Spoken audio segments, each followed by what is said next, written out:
जुम्मा भी तो मुसलमानों की ईद का दिन है ना। बहुत सारे लोग हैं बेचारे जो कहते हैं इस्लाम में ईदें सिर्फ दो हैं, हालांकि नबी पाक अलैहिस्सलाम ने कहा हर जुम्मा भी ईद है, खुद हुजूर ने फरमाया, लेकिन वो अड़ जाते हैं कि नहीं ईदें सिर्फ दो ही हैं। भाई आप ये कह सकते हैं कि इस्लाम की मारूफ ईदें दो हैं, अपने मान और मफहूम के लिहाज से जिसको यौम ईद कहा जाए वो ईदें दो हैं। इंसान दुनिया में मिलता भी है, जुदा भी होता है।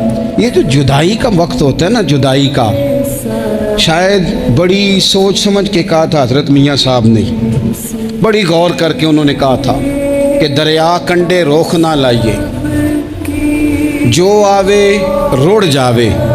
आप मैदान में दरख्त लगाते हैं तो कभी फल गिरता है तो ज़मीन पे गिरता है, उठा लेते हैं। अगर दरिया के किनारे हो तो वो तो दरिया में गिरेगा और रुड़ जाएगा, चला गया, बह गया। फरमाने लगे दरिया कंडे रोख ना लाइए, जो आवे रुड़ जावे, ते परदेसी नाल ना यारी लाइए। उदा जदों दिल करे टुर जावे, वो तो चला जाता है।